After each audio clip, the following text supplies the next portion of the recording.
Hello and welcome to the Young Entrepreneur Syndicate podcast. You got myself, Jim Riley, and Rod Kuntz here. Rod, how you doing?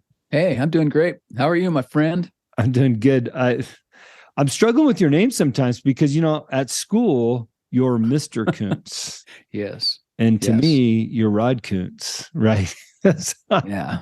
Well, Mr. Riley, it's good to be on the show today. Yes, it is. And by the way, I want to respect the title that you've been given at school as Mr. Kuntz and the respect that is owed as a teacher, adjunct professor.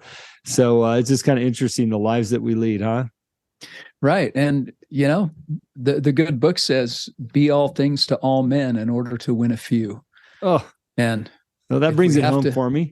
There you go. If you have to be using that extra level of respect, and, I do it. You and I both have friends that are medical doctors, right? Mm-hmm. MDs. And most doctors always want to be referred to as doctor. And I know that our friends always say, oh no, just call me Dave, or just, call me Annie. And I still, I'm in my 60s and I still call them doctor out of respect. It's just one of those things. I know I can call some of them by their first name, but I don't. It's okay.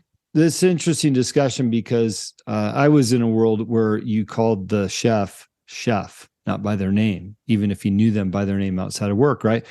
I was kind of thought that was a little bit of BS. I was like, come on, man, what this arrogance thing? However, I think society's lost all sense of normalcy and respect in the last 5 years. And I think it's important to bring back a level of respect for things earned in life, positions in life, like a father, a mother, a grandparent, a doctor, or teacher, and utilize the appropriate, language, right? So we taught our kids that way, and it's amazing because I have adult children now, and they still refer to people, if they're even just a couple of years older, they will call them Miss So-and-so or Mr. So-and-so, unless somebody asks them to change it. But they train their children the same way. And respect does this, Jim. Respect brings order to the world. And we live in chaos, right? It's the world's all in upheaval. And so our civil duty, to be civil, is to bring order to that. And that's one of the ways we show respect. In some cultures, it's the bow, it's that courtesy, or a curtsy, right? If you were amongst royalty. But we are all kings and priests. So I don't feel like I've never been intimidated by anybody based on their background or education or what degree, that I don't get into that pompous, ambitious cycle. But as a matter of respect, I can defer, Okay, I'll buy that. That's never wrong. By the way, you hit the kid lottery. All your kids are amazing, respectful, to the point, educated, just wonderful, wonderful people. I'm having dinner with your daughter tomorrow night. I know it's going to be amazing. So she's connected with my wife pretty well, and we're having dinner tomorrow night. So I'm really, really looking forward to that. I was going to say, when you're talking about this respect and the titles that we give people, what drives me nuts, and it's just my thing, is when I open a door for somebody and they're so appreciative. That's not what drives me nuts. What drives me nuts is the fact that they feel like they need to be so appreciative because it doesn't happen anymore. Right. We've lost the art of caring, and, as simple as opening a door for somebody should be second nature. That's what my dad taught me from the youngest age. And so did my mom, right? You open the door for a lady, you open the door for the person behind you, right? You hold it open. When people walk through, like, oh, thank you so much. And they mean like so much. I'm like, wow, this poor person has not been treated very well if opening the door means so much to them. It's just, that drives me nuts. What happened to us? Well, I'll tell you what happened. The pendulum swung, and I will illustrate, because I held the door for a lady. This was probably a year and a half ago. Held a door for a lady. She refused to walk through. She said, I can get my own door. Huh.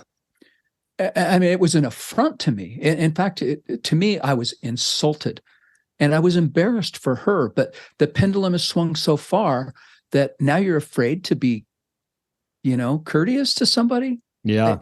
It's a dog eat dog. You're all in it for yourself. Get your own dang door. No, I still don't play that game, but I was offended, but then I was embarrassed for her. Wow. So That pulls a heartstring. That's what's happened. Yeah, that's what's happened. Hey, if you're listening, let's get back to the basics. Let's do that. This is basics, though. This is part of, we're social creatures. And if we're going to be in business, we need to understand society. This is a part of what we do. Good point. That you do this every time to me, Rod. You give me the perfect segue for the topic. I don't know if I'm waiting for you to give me that segue or it just happens naturally. I believe it happens naturally. What I wanted to talk about today is the rubble in our lives. Okay. And moving forward, what I see happening so often with people in business, or, I want to defer also to the entrepreneurs. You're working for a company, right? You have friends over on Friday night. It's Friday today. We're recording this. And, I talked about going to dinner at your daughter's place. The conversations almost always go to that rubble, right? Oh, there's this going on and that going on. And as you're listening, you just feel the weight of this rubble in somebody's life, pulling them down further and further and further. And I'm sure we all know those people that every time you go see them, it's the rubble, the rubble, the rubble, right? And the lack of momentum in a positive direction. And, we talk about this in the syndicate on Mondays, the importance of being grateful for what we have, right? The gratitude exercise every morning, writing down 5 things that you're grateful for in the morning. You can do it at night too, but having that gratefulness exercise in your life, right? Starting or ending with. But going down that road instead of allowing the rubble, and there's a lot of words for that rubble. I picked that up from my pastor, by the way. There's a lot of words for that, but we need to get beyond that and focus on the good, the lessons learned, right? And I feel like I've gotten to a place when rubble happens in my life, I go, okay, great. There's another lesson. Time to move on and not repeat, And I'm just concerned, especially post-COVID, especially in high inflation, especially in, people being laid off, that the rubble is in the way for so many people. So do you see that? Are you feeling that, or just me? No, it's not just you. That's part of, I think, what's going on in our culture right now with the great divide. Mm-hmm. Right. We have the dissension and lack of civil discourse with so many different people. And I think people have been living in the rubble, and they've allowed the rubble to be a part of their permanent landscape. And we need to rise above the rubble. And I think our job as leaders, as entrepreneurs, as business owners, right, or as responsible employees, our job is to be the navigator of those relationships and conversations. And the navigator's responsibility is to help steer, right? We can steer people away from the negativity and point them to the positive things. And if we do that if we're doing it for ourselves in our own lives, rising above the rubble, we should be doing it for everybody that we come in contact with. Yeah. It's going to make us better people, and it's going to strengthen our relationships with others. And it's going to help alleviate this tension that we feel in our society today. So let's start steering those conversations. When people go to the rubble, let's get them out of the rut, right? Get them out of the rut. What's it going to take to lift them up out of that rut from being down in the rubble and rising on top of it? I'm sure you see me smiling because I got something for you. Oh, lay it on me. You are the acronym king. I love in our lessons, you've got them. I just came up with one while you were talking just now. You ready? Let's hear it. You ready? Yes. Go. Stop. STOP. Okay. All right. S for start. T for two. O for operate, and P positively. Start to operate positively. I love it. Get out of the rubble, right? Start to operate positively. Right? Start to operate positively. I like it. I like that a lot. I had to do it. You told a story about, if you haven't heard Rod's story, he picked up a job at UPS during the holiday break. It's been over a year ago now, so 2 holidays ago. Consider it your morning workout. I love that outlook. But you tell a story about how you were getting some accolades for always showing up to work with a great attitude. Yes. And look, we all know that things happen every day that will affect your attitude, but you've chosen to show up there with a positive attitude. You've left your rubble behind, whatever that looks like on any given day. And you've taken, a position with the company with the goal in mind of having this workout and something to do later in life. And you've turned it into something where you're impacting people in a positive manner, to show them that they don't need to bring the rubble to work. What makes you so consistent in this job that, because this is a good lesson for people, you show up willing and able to make a positive difference regardless of what's happening around you. And I know you well enough. There's stuff, There's always stuff. So I've been there for 16 months. Going on 16 months already. It's unbelievable. I like a challenge. I don't know. Every day is different. Well, let me back up. How do I put this in a different perspective? When I was 39 years old, and you may have heard the story, I got a blood infection. It almost killed me. Ooh. Literally, almost killed me. It was touch and go for a while. I can remember laying on my bed, handwriting a will, because I didn't have one at the time. It was serious. It was to the point where if this continues on, next step is take the arm off, right? It was pretty bad. And I've never felt that weak and that hopeless and that close to death. And after that, I look at my life. Every single day is a bonus day. Every day that I have is something I don't deserve. It's something I've cheated death. I've had lots of close calls and other things, you know that. But this was a moment. This was a defining moment that it's time to just get it right every day. Every day is a blessing. And if you look at it that way, what's the alternative? Man, you walk around sour, right. Walk around with a chip on your shoulder, walk around, being a bummer to other people. It's just pointless. And that doesn't mean I don't get frustrated with people in traffic and, things like that. My wife will tell you that. But I tend to look for and try and find the positive in people first. And in situations, that's secondary. There's always something good. We get to choose how we show up. And I think people forget that, and there's always something, but knowing that there's always something, you can choose to flip the switch and show up ready and available and emotionally strong for the task in front of you, being the best version of yourself.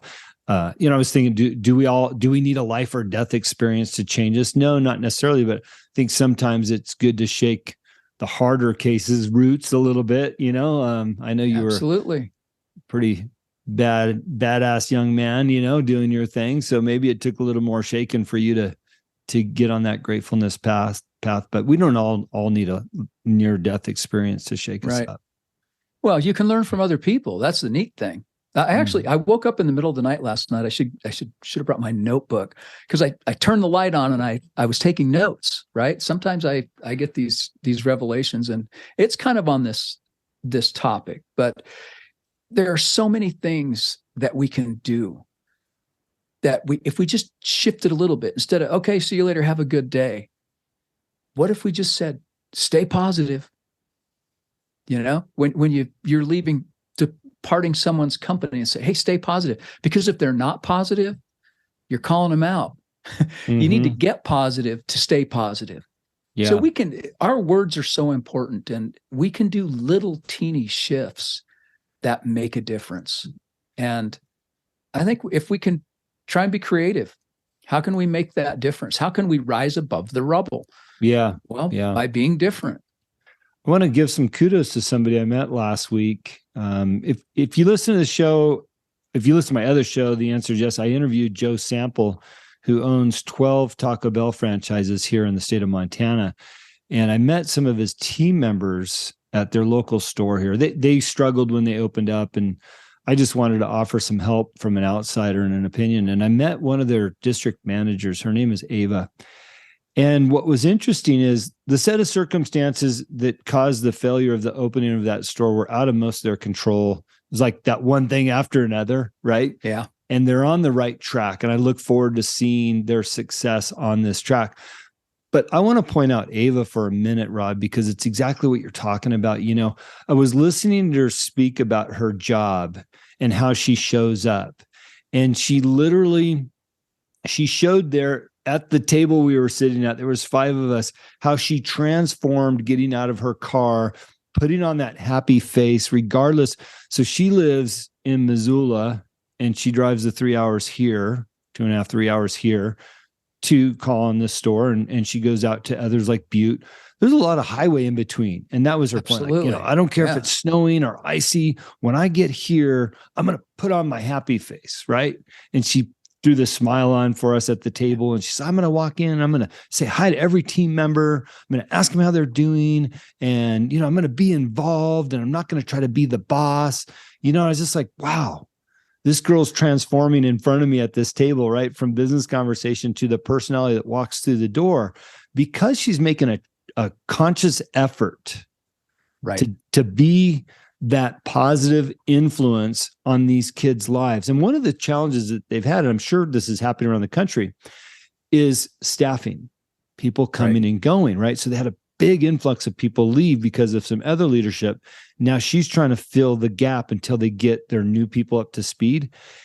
I can almost guarantee you that with her personality and her direct involvement now with these new people, they're going to stick around. They're going to feel a part of something special because of Ava and her personality and the way she shows up. Right. She's not walking through those doors with any rubble. And I'll leave it at this because I was further impressed. She says, you know, the other day I came here and I left, I got to my car and I started to drive away and I realized I didn't say bye to everybody. And she didn't mean like the manager. She meant like everybody working. So she motioned like she pulled over and she got her phone out and she text messaged everybody like, hey, sorry, I didn't say goodbye. Have a great day. It was super good to see you. Like, you know, she kind of recounted some of the message she sent. I'm like, wow, this person is going above and beyond to leave the rubble in her car, to be there for her employees, right? Even though that's not her, you know, she doesn't work in that store. She's a district manager. It's like, I was just blown away. And I think that we can all model Ava in the way that she approaches this business in our own lives when we show up like you do at UPS to be that positive influence. Well, thanks for that. I appreciate the compliment, but I don't feel like I deserve it all the time. You know, I do make a difference, but I feel maybe I'm my own worst critic. I don't feel like I smile enough. So I think if people just see me, I'm a pretty serious person. I mean, I spend a lot of time in my head, probably way too much time in my head. But when I'm interacting with people, there's a genuineness that comes out. And that's in those conversations, that's where I'm able to steer things toward positivity. And again, it's Dale Carnegie, you know, just give people sincere compliments. And people don't hear that enough. Our children don't hear that enough from other people, that, you know, you appreciate them, that they've got a purpose, that they've got a good smile, right? That you appreciate their input, their ability to speak up and speak out and show up. Just it's what we do that is the smile. Yeah. It's not our countenance. So, Rod, what I heard you say in different words is you've identified your strengths and your weaknesses and you're playing up to your strengths. You know that you don't smile enough, but you also know that you have an endearing, warm mannerism when you speak to people to make them feel that way, right? Right. So the overall perception of you is you're that positive influence that shows up every day, right? That's it. And it's how I walk too.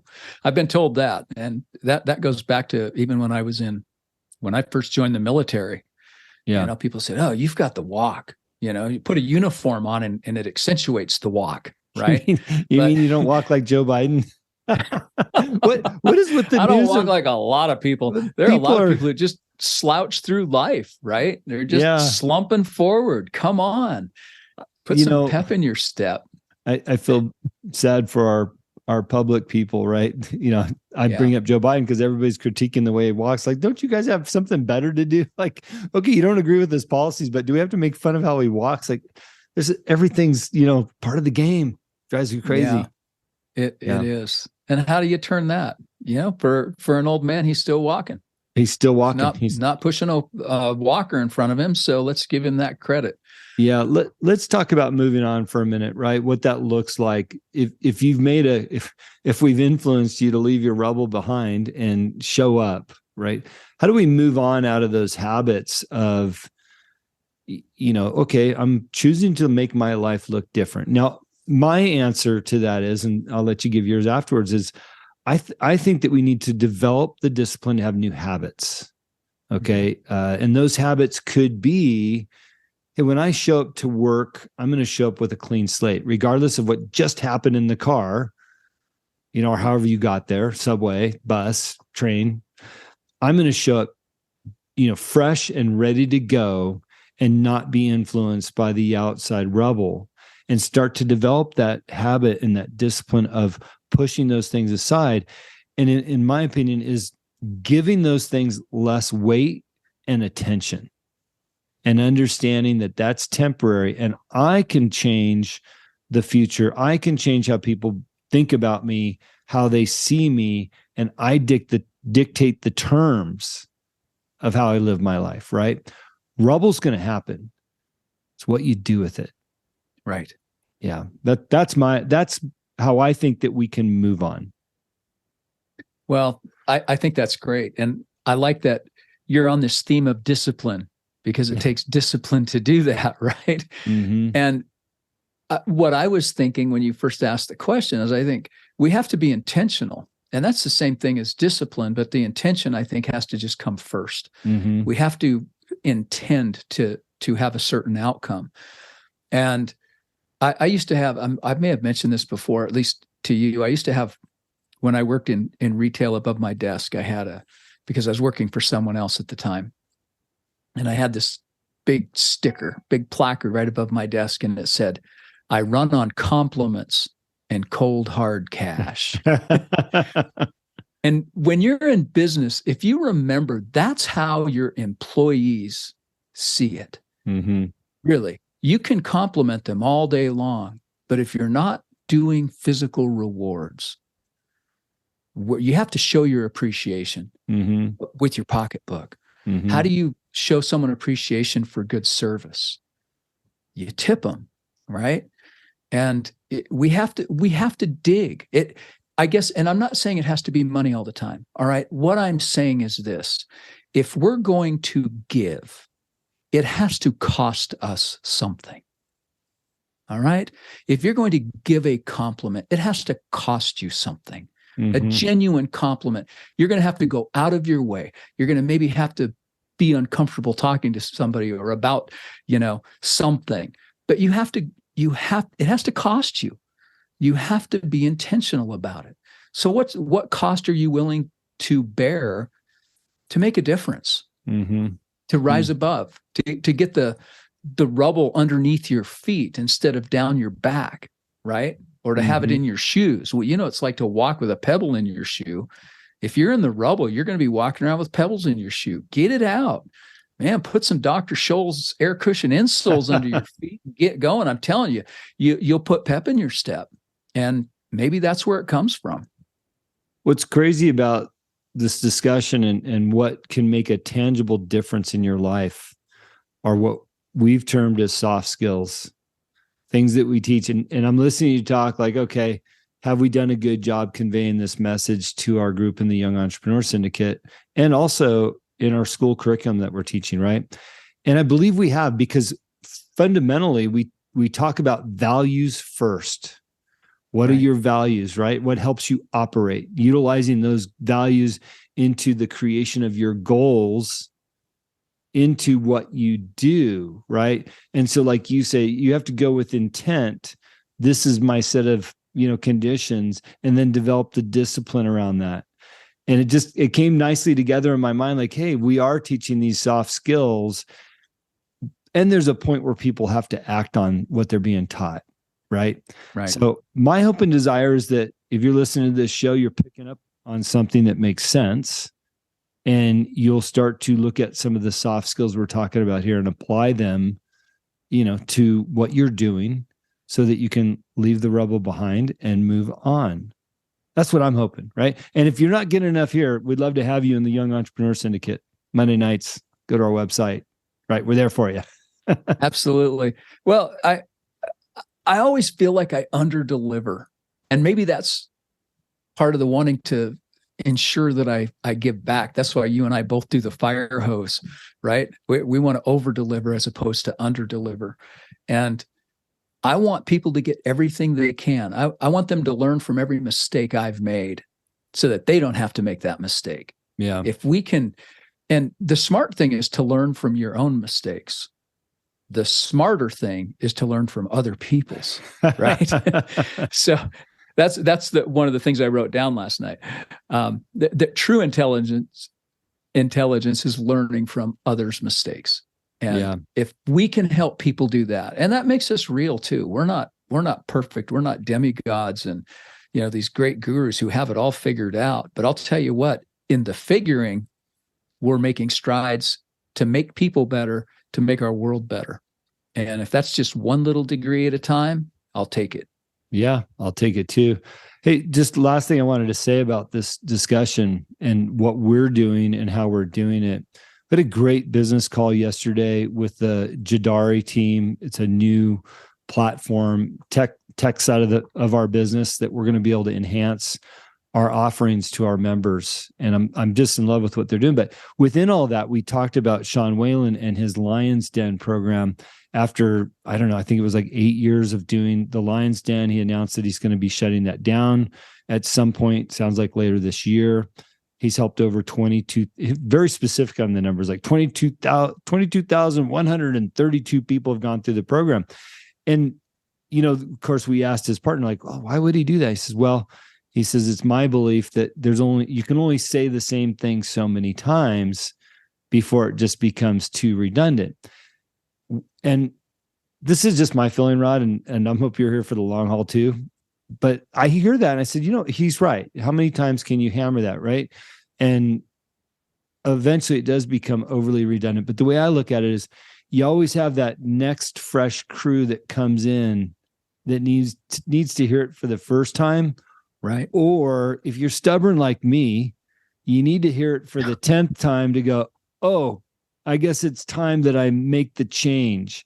So when I look at what we're doing with the Young Entrepreneur Syndicate, I want to keep pitching the same story, those same soft skills, as long as I can do it physically. As long as I have air to breathe, I want to keep doing that and not get tired of the same message, because I think the message is right. I just think we have to do it more often so that we can reach more people, and especially the hardheads like me. Maybe they need to hear it a few times. Well, I don't think we'll ever run out of material, because the neat thing is we're still learning. Well, I'm still reading. You're still reading books. We're still exposing ourselves. You're doing interviews with different people. Whenever we've got new input, and then we process it, right, in our own minds and put it to use in our lives, it's going to come out differently the next time we talk about it. It's formal application of what we teach is what we do, right? We are living it every day. And I don't think we'll ever run out of material. We've got 2 years worth of curriculum, just topics. And that was just sitting down, I think, for a few hours to say, okay, I'm going to build this curriculum. Here's a topic, and let's do this, that, and the other thing. And, what if I spent 4 hours trying to come up with more topics? This is endless, Jim. Yeah. This is endless. Endless soft skills on the Young Entrepreneur Syndicate. Rod, I'm going to wrap it up here. And for our listeners, thank you for tuning in. Thank you for sharing the show. Speaking of reading materials, Rod's book is The Warpath Alliance. You can find it on our website. We've got a library of books forward facing, so you don't have to be a member to access that Warpath Alliance. You can also get it on Amazon. Would love for you to go through our website so you can see what we're doing there. And then my book, Freedom to Say Yes, is also on there. Both books, ironically, because we wrote them when we didn't know each other, kind of, right. Tell lessons and stories for people to take into their own lives and get something out of it. It's not just a story about us, but there's some lessons in there. So Rod, thank you for that part of your work and what you've done and what you're doing.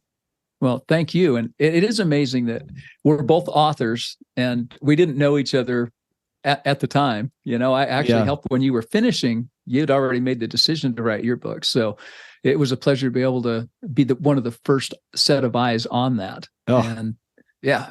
Great set of eyes. What a pleasure it is. What a pleasure it is. So well, thank you. Thank you for listening in.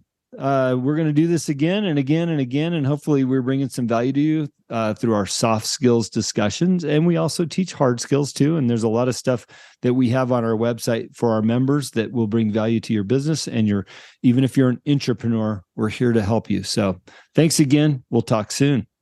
All right.